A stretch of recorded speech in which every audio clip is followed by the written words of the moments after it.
A ver, sintonicemos, señores. Ustedes están en otro mundo. Están en el ciberespacio. A ver si el celular lo deja a un ladito. Vamos a completar lo que corresponde. La gente acá todavía. El celular deja a un ladito. Ya después van al baño y ven todo su whatsappeo. Entramos a gastrointestinal. Y gastrointestinal es parte de la bioquímica que ustedes han visto. Han visto cómo se obtiene energía a partir de los azúcares, a partir de las grasas por la beta oxidación y almacenamiento a través del depósito del tejido adiposo blanco, pardo. Y han visto también ustedes el mecanismo de la función de las proteínas, que la función de las proteínas es estructural, es plástico. Secundariamente puede ser energético, pero eso nos lleva a consunción muscular, desnutrición, caquexia. Y ya saben que los aminoácidos, las proteínas se degradan hasta aminoácidos, y esos aminoácidos tienen dos destinos: o se desamina o se transamina. Si se desamina, nos da urea, CONH2, y si se transamina, nos dan cetoácidos. ¿Y a dónde van esos cetoácidos? Al ciclo de Krebs, y sirven de sustratos para la gluconeogénesis. Entonces, lo que es gastro básicamente es energía, pero nuevo, aunque ya es un poco antiguo, el gastro o el intestino está asociado con el cerebro. Y hay una asociación eje intestino-cerebro. Entonces, en el colon nosotros tenemos una flora bacteriana que llamamos microbiota. ¿Esa microbiota es importante o no es importante? Sí, para lo que es, por ejemplo, la parte emocional, para lo que es el sistema inmunológico y como un aporte metabólico también. Entonces, ¿cuánto de microbiota tenemos en nuestro cuerpo humano? 2 kilos tenemos. Tenemos más bacterias que células de nuestro cuerpo. Los libros dicen algunos que tenemos, por cada célula de nosotros, tenemos 10 bacterias, algunos dicen 100. Entonces, hacemos una simbiosis. Habíamos visto que son 4 procesos de la digestión. Uno viene a ser la motilidad, la secreción, la digestión, y el producto final, ¿cuál viene a ser? La absorción, ¿no? Entonces nos habíamos quedado en motilidad. En motilidad, ¿qué hemos visto? ¿Un alimento hipertónico será apropiado para que haya una buena motilidad? No. Si ustedes consumen, por ejemplo, chocolates, ¿aumenta la osmolaridad o no aumenta la osmolaridad? Sí. ¿Y qué hace con su motilidad? Baja. Y al bajar, ¿qué van a sufrir? Constipación. ¿Sí? Si yo le sobrecargo de azúcar a un té, por ejemplo, a una leche, ¿qué va a pasar?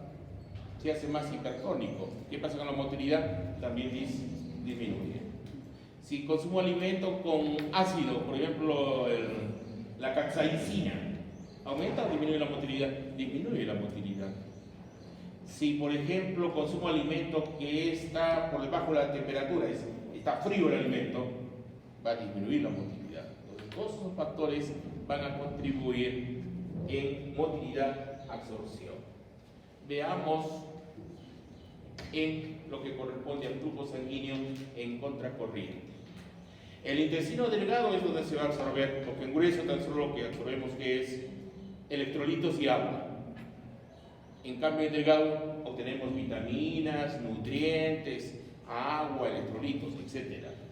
Ah, caramba, vamos a borrar esto. ¿Dónde está? Motita. Acá hay. Acá hay motita.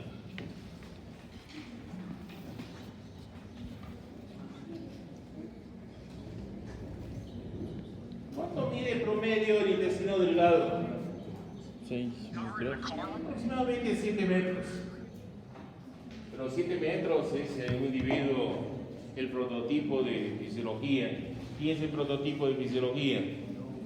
Hombre, ¿qué edad? 23 años, talla 1,70 m, 70 kilos, ese es el prototipo. Ahora, si yo tengo 7 metros en las 3 porciones, duodeno, yeyuno y león, ¿dónde es la superficie más absortiva? En el ileón. En el ileón. Y bueno, siempre se establece parámetros, ¿no? Yo tengo acá un diámetro de 2.5 centímetros y quiero saber el área de superficie absortiva de un cilindro que tiene esa característica, 700 centímetros y 2.5 de diámetro, les va a dar alrededor de 472 centímetros cuadrados. Lo voy a redondear a 0.5 metros cuadrados. Eso lo pueden hacer, lo pueden calcular ustedes. Entran a Google, al doctor Google, le dicen perímetro de un cilindro de longitud y diámetro y le sale, inmediatamente le sale. Pero, ¿dónde va la característica? De que el intestino delgado tiene unos pliegues, son los pliegues de Kerkel, lo que no tiene el intestino grueso. Tiene desarrollo de vellosidades y de microvellosidades. Entonces, ¿en cuánto nos aumenta la superficie? Los pliegues 3 veces, vellosidades 10 y microvellosidades 20. Si yo saco el producto de 3 por 10 por 20 me va a dar 600. Entonces quiere decir 0,5 por 600 me va a dar ¿cuánto? 300 metros cuadrados. Entonces yo hacia el medio ambiente, ¿por dónde estoy más expuesto? ¿Por mis vías respiratorias? ¿Por mi piel? ¿O por el intestino delgado? A ver. La piel me va a dar área de superficie corporal. Si es uno grandote, 1,82 m, me va a dar 2 metros cuadrados. Un bonsai de 1,60 m, ¿me da cuánto? 1.7 metros cuadrados. Estoy hablando de un grandote. Si veo ese grandote, ¿cuál es su área de superficie alveolar? Este tiene 100 metros cuadrados. Y su área de superficie absortivo me da 300 metros cuadrados. Es una cancha de tenis. ¿Ya? De dobles, no singles, dobles. ¿Es grande o no es grande? Sí. Y esa es una puerta de entrada para que ingresen patógenos, para que ingresen antígenos, ingresen productos tóxicos. ¿Por qué? Porque es una área muy grande, muy grande. Y esa área tan grande tiene una barrera, se llama barrera física intestinal. Y está constituido por moco, por unas proteínas, las defensinas, pero a veces esa superficie, esa barrera se lesiona. Y al lesionarse, ¿qué pasa? Microorganismos. Puede pasar bacterias, puede pasar virus, levaduras, hongos, que van a provocar serios trastornos en la salud del individuo. ¿Por qué? Porque es una superficie muy grande. Es más, miren, en esta superficie intestinal tenemos unas criptas. ¿Cómo se llaman estas criptas? ¿Se acuerdan? Las criptas de Lieber. ¿Ya?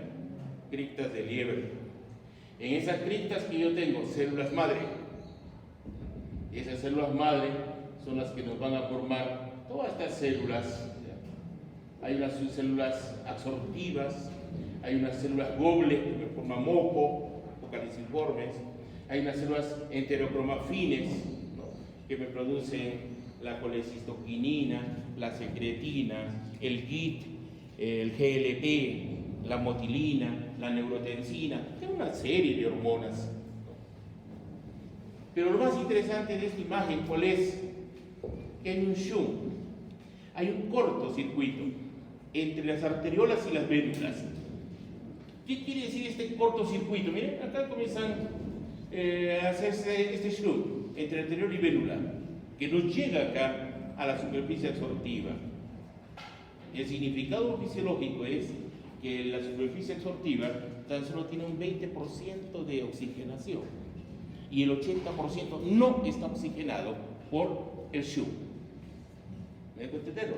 Sí. Fisiológicamente no repercute en nada, pero cuando hay éxtasis sanguíneo se necrosa esa superficie absortiva, justamente por el mecanismo de contracorriente. Repito, el epitelio absortivo tan solo tiene una oxigenación de ¿cuánto? 20%. ¿Por qué se da tan solo este 20%? Porque hay un shunt, hay un cortocircuito. La arteriola y la vélula se juntan, ¿bien? Ahí se unen.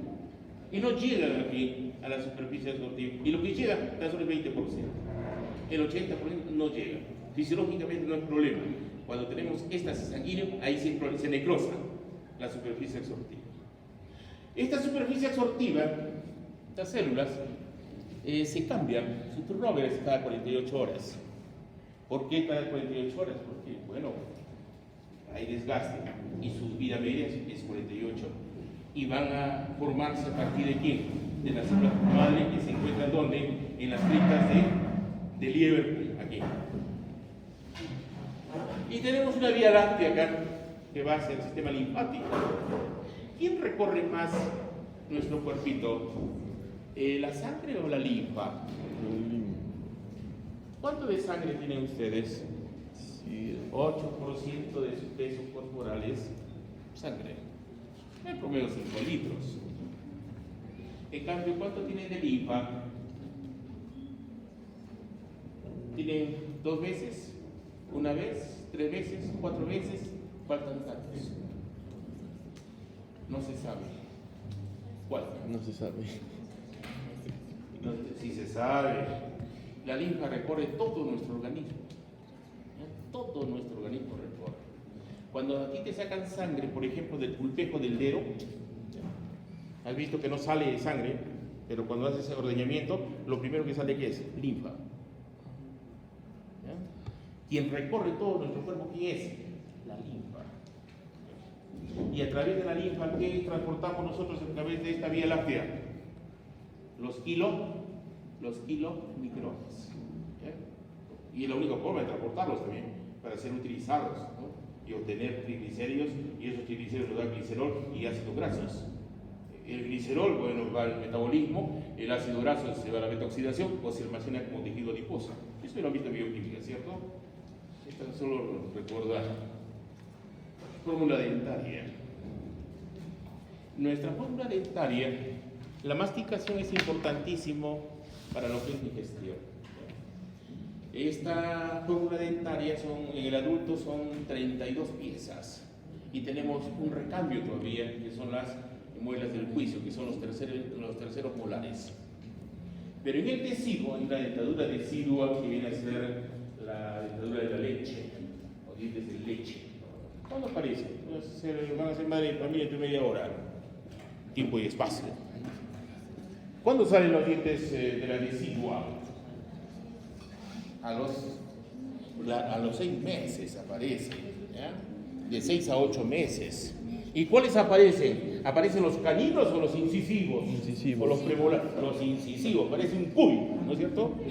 Qué bonito, un cuy parece ahí. Aparecen 2, siempre salen, brotan. ¿Pero cuál? ¿El de la arcada superior o inferior? Superior. De la inferior primero sale. Tú no haces padre de familia todavía, te falta experiencia, de tránsito te falta. Y después, ¿cuáles aparecen? Los de arriba. A los 8 meses aparecen los de arriba. Y es un espectáculo verlo al bebé con sus dientes incisivos. Después completan los laterales, aparecen los caninos y aparecen los premolares. Miren, nosotros tenemos esta fórmula: 4 incisivos en mi arcada, ¿no? 4 incisivos, 2 caninos, 2 premolares y 3 molares. Total 16 por 2, 32. Pero evolutivamente, filogenéticamente, ontogenéticamente, nosotros hemos evolucionado. ¿Qué hemos perdido? Hemos perdido incisivos, caninos, premolares o molares. Molares. Hemos perdido los premolares. ¿Qué premolar?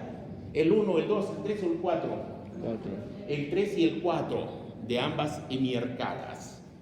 Entonces, al final, ¿cuántos premolares tengo en mi arcada? 4 y abajo 4. Entonces, nosotros estamos diseñados para roer, desgarrar o moler. moler, pero ¿realmente molemos algo? Si ahora todo es casi blando, ¿quién utiliza granos? A ver, ¿quién mastica nueces? Cáscara de nuez, ¿ah? ¿Alguno oye eso? ¿Los pistachos? Claro, la cáscara de nuez es dura, ¿no? Entonces, los hombres primitivos tenían la capacidad de moler. ¿Y cuánto ejerce, qué fuerza creen que ejercen los molares? 100. ¿Cuánto creen? A ver, les pongo ahí datos. A, 25 kilos. B, 50 kilos. C, 75 kilos de presión. D, 100 kilos, los molares. Y E, faltan datos. Los molares ejercen una presión de 100 kilos. El humano, no estoy hablando de un tiburón, una orca, que ellos tienen 3 pares de dientes, en tipo sierra. 3 pares, y ellos ejercen 1000 kilos. Es una locura. Bien. Y tenemos el reflejo masticatorio. ¿Cuál es el reflejo masticatorio? Está dado por músculos, ¿no? Esos músculos funcionan con efecto rebote. Cuando me llevo el alimento a la boca, mi arcada inferior, la maxila, baja y comienza a hacer rebote. La que bajó subió, comienza a hacer así. Y los 3 movimientos en los planos del espacio, ¿cuáles son? Vertical, lateral y de atrás hacia adelante y de adelante hacia atrás. Son los 3 planos. Y comienza a establecer la molienda, la masticación, que ya ustedes saben cuántas veces debo masticar un alimento. 30. Uno dice 20 a 30 veces. Y es importante eso para mantener también la flora bacteriana. ¿Bien? Vámonos, no me interesa mucho qué músculos, porque no les voy a preguntar sobre músculos, no me interesa eso. Deglución sí es importante. Recuerden, un viejito tiene riesgo a que se tragante o no. Sí. Un neonato tiene riesgo de que se aspire o no. Sí. Ustedes están dando el lactar entre media hora y cuando lacta el bebito libera oxitocina, tanto el bebito como ustedes, y se duerme. ¿Y cuál es su miedo de la madre? Que se ahogue. Que se aspire, que la leche no vaya al esófago, sino se vaya a la tráquea y se aspire, y se murió. Se murió. ¿Por qué? Porque es una etapa involuntaria, la fase faríngea es una etapa involuntaria en donde debe haber varios eventos, son como 5 eventos que deben ocurrir para que no pase el bolo hacia la tráquea, sino que se vaya a esófago. Entonces, veamos. Cuando uno deglute, tenemos una fase que se llama la fase oral o bucal, que es una fase totalmente voluntaria. A ver, traen saliva. ¿Cómo va la lengua? ¿Hacia adelante o hacia atrás? Hacia atrás. Hacia atrás. ¿Y qué hace? Favorece que el bolo vaya hacia dónde? Hacia la orofaringe. Y cuando llega el bolo a la orofaringe, acá, inicio la fase faríngea. Pero inicialmente dependido del gloso y del hipogloso. Del gloso faríngeo y del hipogloso. Esta es la etapa crítica, esta es la faringea. Es más compleja, depende del trigémino, del facial, del glosofaringeo, del vago y del hipogloso, es mucho más complejo. Cuando llega el bolo hacia la orofaringe, ¿qué hace la lengua? Sube hacia arriba, hacia el paladar blando y hacia atrás, y se queda ahí para que el bolo no vaya a cavidad oral. Y el paladar blando tapa la zona que se llama nasofaringea para que no se vaya a vía respiratoria. Y de ahí la laringe asciende y las cuerdas vocales se cierran y el glotis tapa la tráquea para que pueda pasar el alimento hacia el esófago. Esa es la parte donde ocurre la apnea de la deglución. Recuerden que la misma vía utilizamos para respirar y para deglutir. Entonces, la apnea de la deglución se da justo en esta etapa faríngea, en donde se suprime la respiración. Yo no puedo controlar la respiración en ese momento. ¿Por qué? Porque la glotis queda aquí cierra a la tráquea. Y la tráquea cerrada, ya no voy a tener ventilación. Una vez que tengo ese mecanismo, el diafragma o esfínter esofágico superior se dilata o se relaja y pasa el bolo alimenticio. Y por contracciones peristálticas del esófago permite la apertura del esfínter esofágico inferior para que el bolo va hacia dónde, hacia el estómago a través del cardias. Entonces, este evento es importantísimo. Hay personas, por ejemplo, que tienen reflujo. Entonces, ese reflujo se da porque tienen problemas de hernia hiatal. El hiato tiene prolapso. Hernia hiatal. ¿Qué es el hiato? ¿Alguna vez hemos oído hablar del hiato? Con H. En la unión, en la comunicación del cardias con el esfínter esofágico inferior. Es el que impide que el contenido ácido del estómago pase al esófago. Pero ¿qué pasa cuando el humano, normalmente el humano está así, en posición clinostático, y cuando se para es una posición ortostática? Y ese cambio de la postura por el efecto de la gravedad a nivel gastro ocurren varios fenómenos, hasta el estímulo de defecación ocurre ahí. Cuando están en clinostático no tienen ganas de defecar, pero se paran, se da un reflejo que se llama el reflejo ortocólico. ¿Qué es el reflejo ortocólico? Apliquen la ley del intestino. ¿Cuál es la ley del intestino? Cráneo, caudal. ¿Ya? Cabeza, ano. Es así. Boca, ano. Entonces, el contenido que llega al colon, ese contenido se llama heces. Y cuando se junta 50 gramos de heces en el colon descendente, se estimula el reflejo de defecación, mediado fundamentalmente por el parasimpático. Y es el parasimpático cuando llega esas heces y se genera una presión de 18 milímetros de mercurio, lo que hace es aumentar el peristaltismo. Y ese peristaltismo en el colon descendente se les llama movimientos de masa. Entonces, el que despierta quiere defecar por tu colon. Es diferente, por ejemplo, los bebitos. Los bebitos tienen el reflejo gastrocólico. Están dando de lactar, toma su lechecita y está defecando. ¿Hay control? No hay control. No hay control. Pero en ustedes hay control. ¿A través de quién? Del nervio pudendo.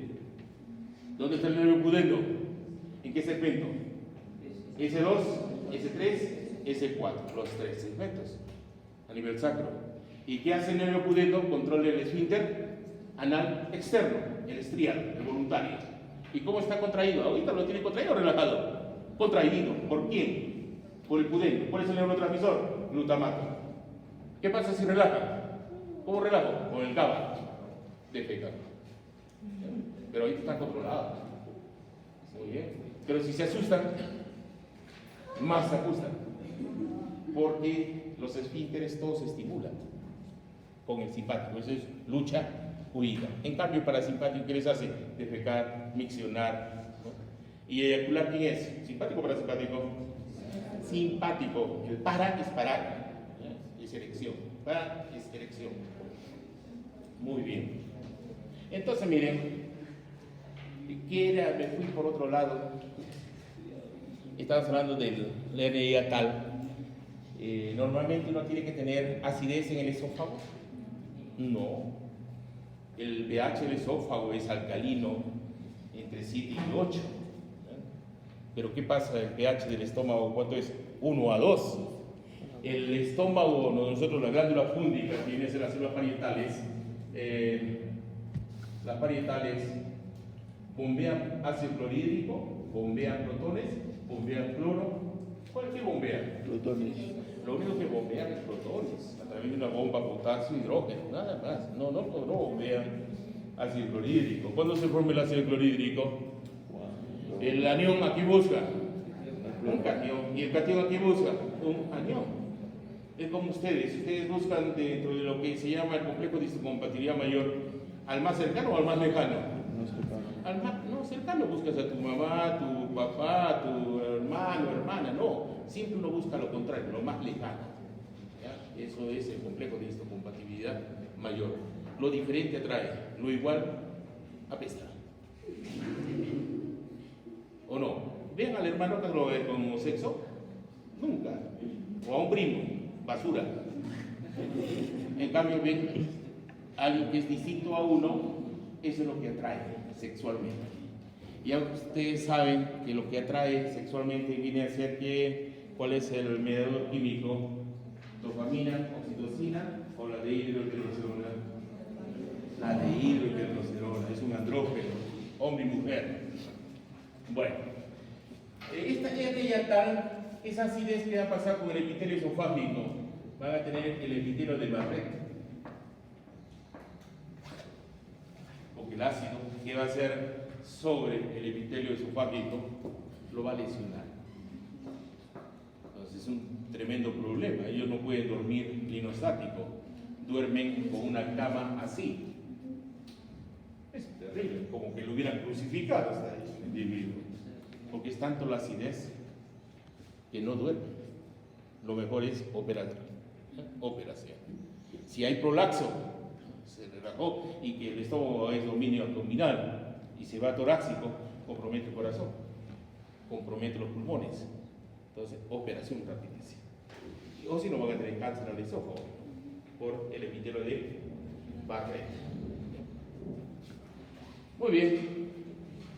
El pH del tracto gastrointestinal va cambiando.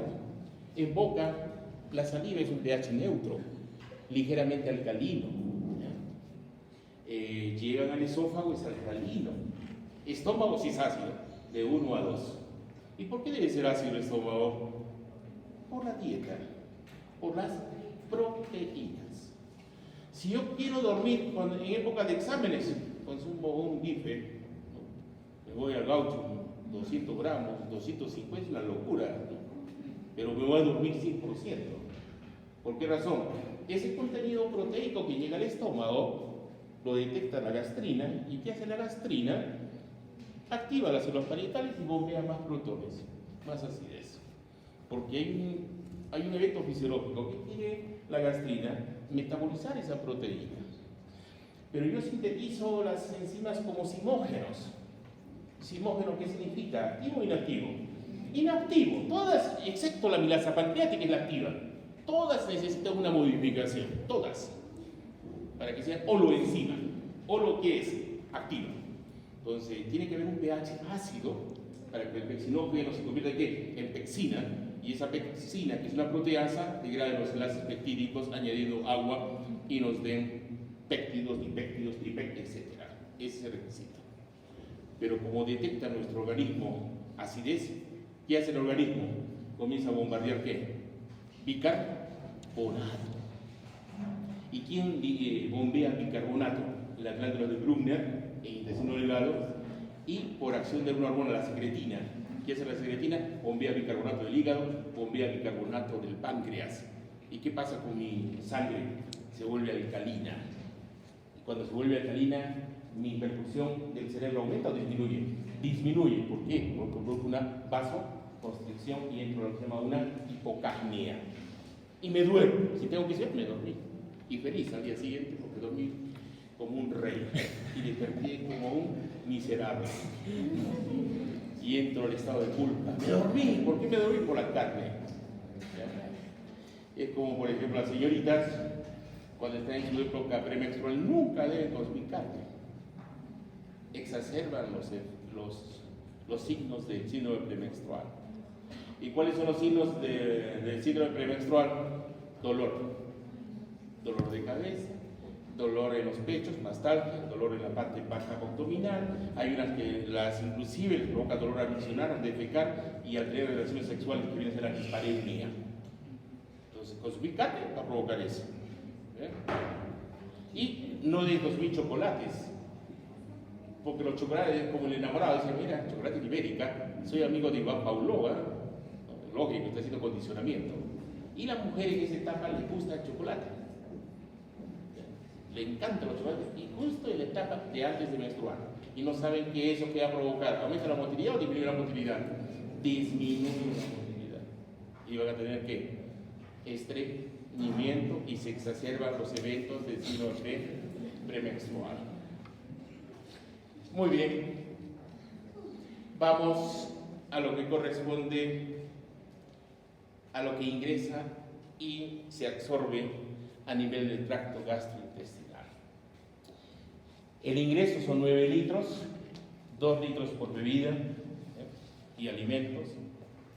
En saliva 1.5 litros, gástrico 2 litros, biliar medio litro, secreción pancreática 1.5, intestinal 1.5, suma todo les da 9 litros. De estos 9 litros, ¿dónde yo retengo esa cantidad de agua? En el intestino delgado. Es 7.5 litros, es casi el 80%. En el intestino grueso, lo único que absorbo básicamente es agua y electrolitos, es 1,4. Y lo que sí voy a excretar, que viene a ser, en heces voy a eliminar 100 mililitros. De 100 a 200 es el término, ¿ya? Porque las heces son semisólidas. De 100 a 200. Total 9. Si ingresa 9 y sale 9, estoy bien. Si ingresa 9 y pierdo 8, estoy mal. Si entra 9 y boto 10, estoy recontra mal. O estoy hidratándome o me estoy deshidratando. Es un hidrato, es edema. Porque estoy secuestrando agua. ¿En dónde? En el intersticio. Peligro. ¿Ya? Peligro.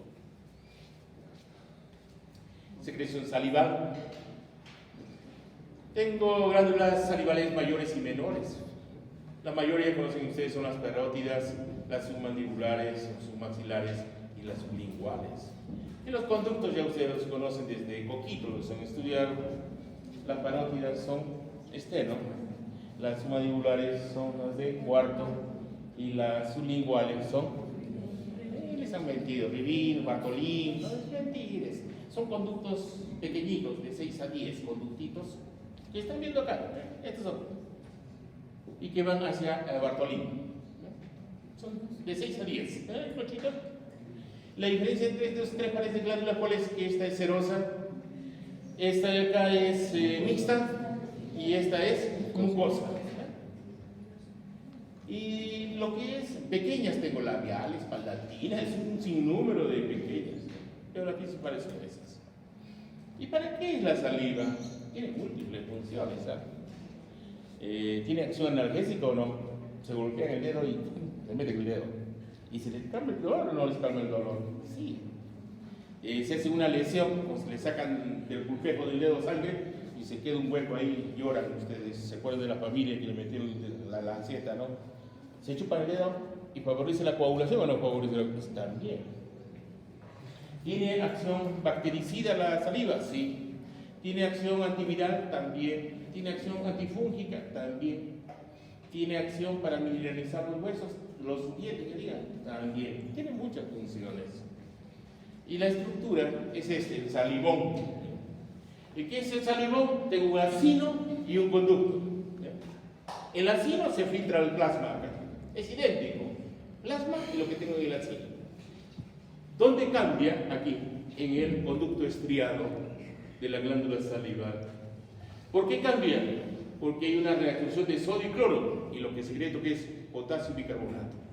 Dicho de otra manera, la saliva es rico en ¿qué? En potasio y bicarbonato. ¿Ya? Y eso lo pueden ver acá. ¿En qué era rico la saliva con respecto al plasma? Miren potasio. El potasio en el plasma es poquito, es de 3 a 5.5 mil equivalentes. En cambio aquí llega hasta 20, de 18 a 20 mil equivalentes. Y el bicarbonato estaba acá abajo, de 25 a 30, en cambio el bicarbonato está a 50. Entonces la saliva se caracteriza por ser rico en potasio y bicarbonato. La secreción salival, tengo todos estos componentes y está gobernado por el sistema nervioso autónomo. Simpático, ¿qué me da? ¿Qué secreción? Salival, seroso o mucoso, mixto. Si es parasimpático es seroso, y si es simpático, mucoso. Hay un sinergismo acá. ¿Bien? Entonces, si es parasimpático, es receptor nicotínico o muscarínico. ¿Ah? ¿Qué es? A ver. ¿Nicotínico o muscarínico? A ver. ver, ya están acabando el curso, deben saber, esos especialistas deben ser ustedes en esto. En el autónomo, ¿qué se da? ¿Nicotínico o muscarínico? Muscarínico. Muscarínico. ¿Y si es salival? Nicotínico. Muscarínico. ¿Dónde se da nicotínico? Placa motora y sistema nervioso central. Y ahí tengo nicotínicos. ¿Cuántos tengo nicotínicos? ¿Cuántos tengo? 1, 2, 3, 4, 5. Tan solo tengo nicotínicos 2. ¿Y cuáles serán los nicotínicos? ¿Se acuerdan? N1, N1, N2. ¿Y cómo se conocía el N1? NM y NN. ¿Con qué bloqueo los receptores nicotínicos? ¿Con atropina o con curare? Curare, los muscarínicos, con atropina. ¿Ya? Un análogo sintético de la atropina. Ya hablábamos la semana pasada, creo esto. ¿Han escuchado la buscapina? El bromuro de iosina. ¿Sí o no? Sí. No, el bromuro de iosina es igual, tiene la acción igual que el curare. Entonces, miren, ¿el simpático qué hace? ¿La secreción mucosa o serosa? ¿Mucosa o serosa? El parasimpático. Serosa. Mucosa, el simpático. Cuando expongan la próxima semana su seminario, ¿van a tener secreción serosa o mucosa? Mucosa, se les va a hacer canal de Ekfar. ¿Por qué? Por estrés. ¿Ya? Por estrés. Vamos. Secreción esofágica. ¿Qué secreta el esófago? Lo único que secreta el esófago es moco. ¿Ya? Moco. ¿Y qué produce moco? Las células caliciformes. ¿Ya? ¿Para qué es el moco? Para lubricar y que el bolo pase sin ningún problema. ¿Hacia dónde? Hacia el estómago. ¿Qué movimiento existe en el esófago para que llegue el bolo hacia el estómago? ¿Habrá segmentación o peristalsis? Peristalsis. ¿Se acuerdan que el peristaltismo se debía a unas contracciones, se acuerdan? Oral y antioral, delante del bolo y detrás del bolo. Por delante del bolo, ¿qué había? Una vasodilatación. Y en cambio, detrás del bolo había una contracción. ¿Quién producía la contracción? Sustancia P y acetilcolina. Eso tienen que recordar. Secreción gástrica. La secreción gástrica. Un minuto, a ver, descansen un minuto. Hay unos que están durmiendo.